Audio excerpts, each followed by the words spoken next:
ana broni no so ana broni no ntimi dada no wompem ana broni no ese fo che ana me say wow na broni no so nso ma okrata abusua eba ne nkrata mu nsem de a wo yi BeckyTv ene AdwenepaheneTV efiri ho Europe say Germany titiro pa akra na obi anye de eni ho yenu abrante bi a sabio na so chi ayehyehyehye me no kasa ne yeda ko do my Ghana mu ebiem je abusua metase dwene ho amente ase e wo Bremen ensem a epiepie ba no ano edene abusua osofo bi ene na yanko sofo e wo Bremen abonte so akrashe na crash krashe na the end of the day no ame di portals of baako e ba bema edene ko Ghana e de be ne kokofa asase mo se nyina bai abusua di ni Adwenepahen aka enkrata mu kinkon aka fufokin aka bema yemfa ne yere enyefom aka mitwa na omote Mr no pressure would me cha pressure be de be fa na sa from Mr international man ye kasa kire wiase no na bi muso kasa kire eyom na mfo what ya say sai pepe abusua mesro de waso tie waso yi waso na tie ne pa because enkrata mu nsem de bae na no ne apia ne da bre Adwenepahen ne yesro fa nsem we beto abonten emaye se de be ya ye nyina betu ye ho ye de efo ye betietia wanamomu na yeso atimi da boye bra yenu abrante bi ewo my Ghana mu ne papa sofo ewo Bremen abonten so na abrante we se ebaye no eno ko hu abaye bi a aba so papa sofo ewo Bremen ho a na saa abaye ne papa no kire saa abrante ne se enya de wepene ama ne ba abe wale saa sofo no ba no adenti a saa sofo mi no mo twe manso pa asofo mi no twe manso ewo Bremen abonten so a kese enya asem kuma because sofo ba akopa kese ona de ne baba ebaye ena ne baba ne de nyinsa free Ghana baye no de nyinsa free Ghana baye no ena ono san de ma ne baba na otie ono ana san de ma ne baba no san ma ne baba ne wiye no ena o se ne baba ne entua ne ka because ordinary free Ghana ba ena wasan ma no ntese ordinary baba de ne ka 2 ska ordinary free Ghana baye no ena o san ma no eye 2 kan say payment ese ne baba ne de esetere no na ne baba ne se papa wo na wo mba wiase nti wodi matu kwan po ena bia wo gimi say kana fine but ma beduru se na obo ma masanya nkrata so wasan ma me a me san twa nya dai na ansam ne de ekonko ho ena sa aso ba akron so kan ho no so no say ho no so no sa aso fo we be hia ye no ena mo ntokwasem bi ne ma so e wo mo ntem from beginning into mo nya de omo nka na we na sa aso fo yi babema efri Ghana ba ye no ko hia abaya yo okosi abaya awo baako awo no a sabi obehia no na bobra no ena sa abrabo no mu ano ekoba na sa kwemporo apa na ma twemanso ti manso twinum no ena afredi ena asei ekina asei na omontam teteye tabusua abrante ena obai ena manso a eda oba ne ene be ma no papa ntam omoso nkuta bible e asofo no omontam ayedai atete abrante ne oba ne timi antena na abrante no ekodi aduro nto dani to ege no so wodani to ge no so kodi aduro na aduro no Ghana so de wode Ghana di aduro a enchene akuno muntene para mo share video mame ado mu ku abrante na duro no na girl no so ne abrante na ejaye because our stress na free both sides na the urban na ano edene to mu jaye no we na abrante so le ya onama discos o so le a disco upon disco ene de no na because say wa pa ba e otuntum for side tiu na ka sabio enso hwe ya wo abrante wo famu adenta ka akwa broni a wo akoya kwadworo bakoya bedding e da to broni no so we na abrante so le onam disco upon discos na nya me ye na dom ene ko hia aye broni baabi ene broni no so de uti se broni no sabio o ginam kama pa ye ka body broni no body ene abrante no e ko nya broni tie o he da bia me ka to se so be do abro kira on oba wa ko fa no a we tuntum ana gusuafo ampene so aman wa abra na wuni krata no ne asade manso ba we wuram no ukonya krata don't go back to sa oba no hoda oni mo bia de boa o mo de boa wa e ka batere kroman ko boa na brante ni mistake away de way ni tie jimi mu jimi pa ene wote Ghana kwase to jimi o se wa jimi a wa jimi tie sa do kokusi Ghana no ene wa pa no tie o Ghana so tie sei afre na akogina o ka kire o mo san ene wa ko de Ghana na Ghana no kra no e sa ko te Ghana to o so ko te Ghana to say Ghana papa ene san ma na enye ne dai wase ma na wi anya ne dai nkwasasam saa na wo betere kroma na wabedi ye ena wo wapa etufo na wantie ena gay nso so asan wo san ko fa again asan deporto tie abusua abrante ko sha broni e o disco ena broni no so no saa sabio broni na danfo pa e ya adwuma e o fikasiem broni na danfo e ya adwuma o fikasiem baabi a yɛma visa ɛna broni no ehu sa abrante no ani krata okosia disco no ɔpɛ abrante no ayɛ asɛm prɛkopɛ na sa abrante no ɛyɛ first bibini a ohyia broni no because na broni no ate bibifo asɛm ɔpɛ bifo asɛm ba no ne bibini nyɛ the end dada na wɔni to sɛ broni so ne first tuntum kwate obedi no na ache no because abrofo mema no mo nya ade sɛ tuntum fo mema no ti wei na abrante yi ɛkɔ bɔ ba akoma broni mienu ma broni to sɔre kra wɔn te fie broni ni fie na sɛ de wɔyɛ de wɔteɛ uni krata ɛna broni no ayɛ na adwo sɛ ka wɔbɛboa wo abusua wei na ɛba sɛ broni ni yɛ de ɛwo ɛnya sa abrante no yɛ pendra kɔ fie kɔ sɛ duro fie wɔdwana yɛ de afiri hɔ na broni ni yɛ sɛ da bi si awɔ no so no wɔn sɛ ɛnya ma ɛnyɛ awɔ no ntimi yɛ de ɛma hyew saa sɛ de ɔno ɛde ɛpɛ no kyesa na mte saa asɛm si a ne ma wo sɛ bi mo jimi onya chance na wanya no ɛna wo sɛ no na we be na kyena bi wonu bi so ba akonya saa chance ne bi Ghana fo no ya ngasa ne nya chance wa burukyira ne asɛ no ntotɔ da ya na memblemu abrofo no ɛna broni no egyina mu sɛ da bi na danfo yɛ adwuma ofikasiem ba bi ma visa ɛhwa na afi na danfo no ɛne ne kasa no so wonya bema na sɛ open na bema ne good nko ade a abrante ko fie woi na ɔhuru broni nkukoma no na ɔpepa broni fie hɔ na ɔyɛ kyɛ sɛ ɔkro broni no sɛ na ɔpɛ bibi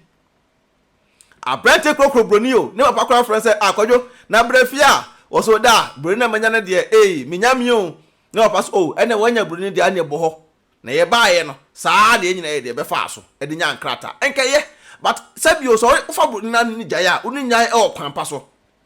na wei na abrante yi ɛnam ne gym yɛ nti no wensua bibia o se kroma no o wale a ye yes a wale no eso a ansa na watima de ade ho abrante na ntafutu bia ena broni ni timi giram ene abrante no e wale ye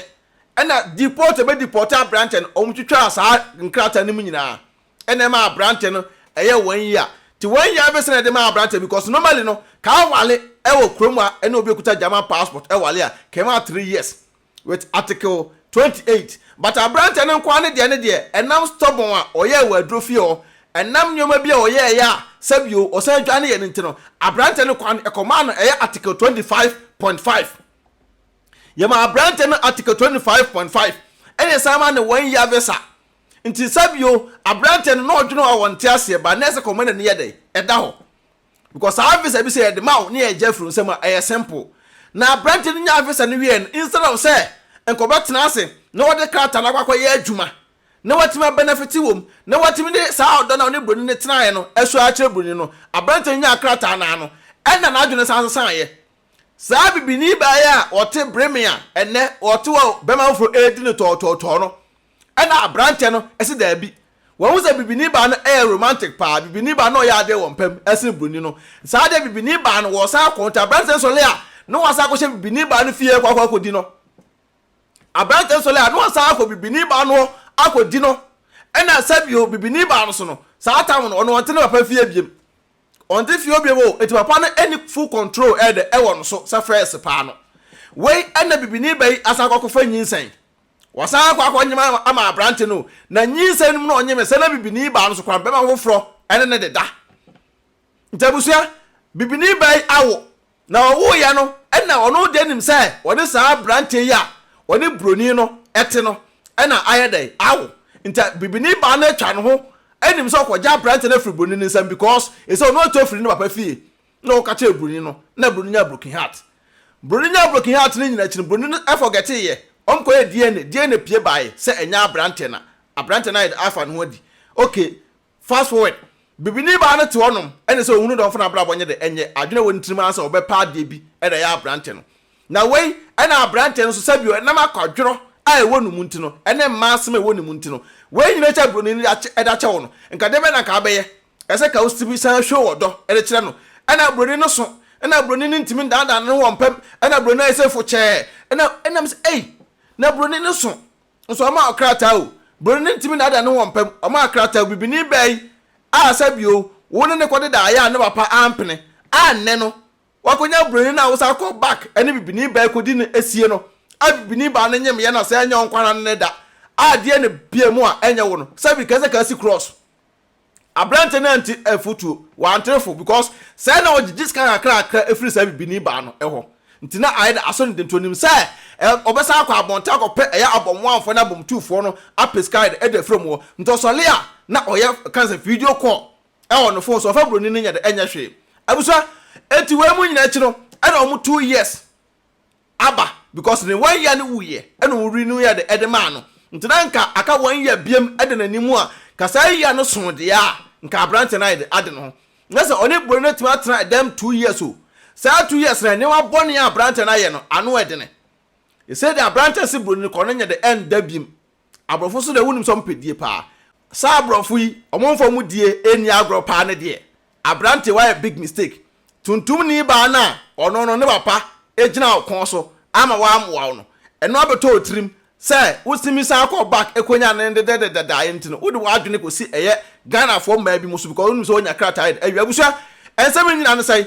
brody bay na danfo a obo a eye abrante no etima se be modern visa ma ne ntem no saa nipa na no ekoka kire eye mo mpanyimfo ewo beholder wo say we so we na ato eye na danfo no ewo mo invite eye bruni no bruni kokoduru ya no ena mo ne kasa ena mo kire ne say saa de a ye mbesa se bi obewu abeto ye so nta abrante no opa mo ntwitwa awale nim we na bruni so ye epene ye because no hwe de we anu ekona na anu odin na broni no eka so mutwitwa enkrata nim o mutwitwa enkrata nim no abrante no instead of say nka bibi we say no nka be send na letter so won free kromo ano enam evidence upon evidence pictures bi a tuntum ni ba no e de send broni ba no tamo ne abrante ndampam o mudi odo eni bibia no enti no broni no no kuta evidence upon evidence no de kire eye beholder for no wo de kire na busua no mutwitwa abrante ne enkrata nim o mutwitwa ne enkrata na abrante no tifio won so onya adwuma say 2 years when na abrante no nya adwuma da nanka after 3 years no nanka afere ka broni na wale no gudi a nka abrante no bede no we ni nyina chi na abrante no sa nipa bi sei obeto sa adwempan ne ya nkrata program a no apia kosoro ene no ne on the way say deport nipa o Germany a the way you deport nipa wa brochira no to sa oba na fa broni na wo kofa no se tuntum ni na di kan hye na sa amowa kofa broni na sa muja akwa munya wo kwampa so se mo nya ho kwampa so broni no betu asa me age krata na ye afro sem ye je krata ni fra abrante ni sem abrante da fie na kroma no so se ka se be deport o tenie pa ye ka se be deport do akọ back to Africa a weekend ene ba be fawo because nim say fawo ya wada no and say Monday, Tuesday, Wednesday, Thursday ye fawo satam no wo 24 hours to contact your lawyer wo 24 good hours to contact your lawyer eto mo ko fa abrante no Saturday no papa awmache 2 no ko fa abrante no wada osole a you can so omo use 3 bedrooms nta abrante no mom da 1 bedroom na broni no so nko adaw nto mba na no mbom na broni bieye omko abrante yi wona mate phone so e na omo ye call na se ono kwampo no wona video call so kwa no ne ma na broni so shedem no wosu no say de broni kan nyina say no kre ene sa de a krata tise kitaye tese deport do akọ my Ghana mu enie besne enko abrante na ya me visa ni na abrante ndrimika no koyi ni visa ba me visa nwuye me visa be wu December me visa nwuye me ese me contact me lawyer no say kono tum for lawyer abrante for lawyer switch off or for lawyer enko because Saturday ahmache de lawyer be na ofre no abusu na me no ka say abrante no o my Ghana mu si ai ka say broni no anyina so ndwie broni ne ho ayede ato no nti me kotu sa asem we no me hu ye nam so no eno bi se de eni kwa se bi o me kwa me de hye me mu eno bi se ni kwa se me kwa me de hye me kokuam esem timi de ba abonten na wo ba kroma se ya eso hunu se sabio o wale won krata so a 3 years so obi kuta German passport no wale wa 3 good years wo de sabio se nkwaso bi abekombi akosa nkwaso num ba we krompo de enya nkwaso bi aka abrante ni komo abrante na no kwasea e na akire dwan enene oh my God mu so wali Germany ni na u kan say 1 to 10 year na ye ne basabasa na 3 years enso ya o ho kwan bia say obeje nkrata no back afro sem ti manyu adu so wali won nkrata so 3 years no enso enti why de wade ho anase bi obi okuta British passport or tikroma dada anase bia Italian passport anase bia Spain de obi free outside ebetena kroma no okuta ho passport a woni ne wali 5 years sa 5 years no so ye de a onya nde ho ovesa no obetuma Jeffrey nsem anytime bia enti wa wo Ghana wo ba no tie niye so bedu aburo kire sei na so konya se Ghana ni okuta German pass anase Germany ni na ne wale a 3 years sa 3 years no so ya menkota mo Koti ento kon ho oba no a obeboa mo nya krata sa oba no ene ese utimi ede ene tena sa wale jaye anase mpena twe na mo twempo ena awo abam ena mbogya munya wo kwampa so se mugya wo kwampa so a ho beto abrofo nipa bi a so no ne do firi mu a otimi ka jo se e bi akrata kwa maye da chew 3 years no so ye nyai obeka cho straight to sa no mo life tie broni ba ne wontena enkodi ne ho basa ensa meda wo nchen yo omo nte sa se broni ba do wa no de no do sa na hwe bibini so no do wa no de no do ba we mu here in the case enya de a se bi afutu no bi ye de ebitie ntam se sa video we ne nuanom Ghana fo a omo Ghana posum tu kwan ana se wa beduru se wa aduru mu no ko hye broni bi odi square na se oboa ma nya nkrata ba mu oni aide ada ho na enkodi porto se enua ya ese o Ghana ai se ko we ban championship ko bi kaku o apa awo odo ba se wontimi nya hwema bi mu gen so tia awo no so mema ofro ede ekwa kudi na ebusu am do besia areho but ni hwe be de be ye na nsem esisi social media no so no ene Germany abonten ase ndi we se di portal manfo no ano ohye eno so nche se mema Germany ha Germany opportunities bi brede ewa ha bra oba na betie afutuo na atie nkrata mu se na tim tototo akwan yi a wo so batuma ba bedi ye butum ebenya krata abaji mu passport na so ho aide ho ato tap send ena aso yasne say emphasize this video nya de emro obaso a na mesro obesend this ka kofi nkwanda you tap app no o first na send there obehia eye promo code eye AdwenepaHene no aboagun benya discount kama nyame boss ro boss ase wo nhirawo de obedi ni obehye empa feeder medu besia peace out Odo, mi kokro ma ba o. Na mpato ko edo he ma. Mi wo fa bie mo se me send ni ska wo Ghana. Ma me na so wo fa send ni ska ni kwa so kokro. Na ma ye ne dey. Tina fi na send there. E kwa ba tu na me. Me announce tap nka. Dia. Tap send. Na no so ye dia. Apo aba obia da no dugu ne phone so. Na wo dey register the send ska kofi. Ayente na hwe. Sa. Na wo kwa bo ko trace ka extra. Ma me srawo. Me kan for tap send amount. So you so iPhone and also betam no app store no download the go phone so Android phone so no Google Play no download the go phone so mesrew and I will send this so mesrew o first transaction be no we so wo hia promo code no so ba AdwenepaHene AdwenepaHene e da go yes ntimpacho wo bogu a wo Europe kwa da wo benya €5 free before the some party for some can tap send e da ma wo America so Canada dia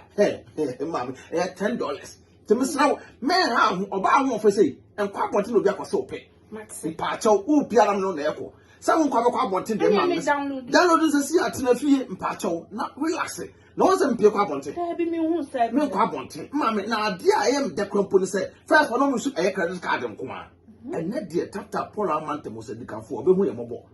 wo se unsu normal bank card utimi de register SMS ka kofi asem atadwe ya tedene ti tap aba ama hiafo se send this kan ko Ghana na rate no so kama yenche bibia ma me mesraw me ka fa ma on se wani age ni anu ni me ro ye bad power and tentem ti mesraw promo code bogum na ho hia me AdwenepaHene ai na nya €5 free no more Canada so ni US so so benya $10 say your day me ade afo de uni se me ai na tap ya kama tap send abusia rate mo hene AdwenepaHene otwa supre kwabrafo waye kwa bibrim han bafo otwa burumu odi putupuriye buraburu ma mansan wo fufuo tom tibi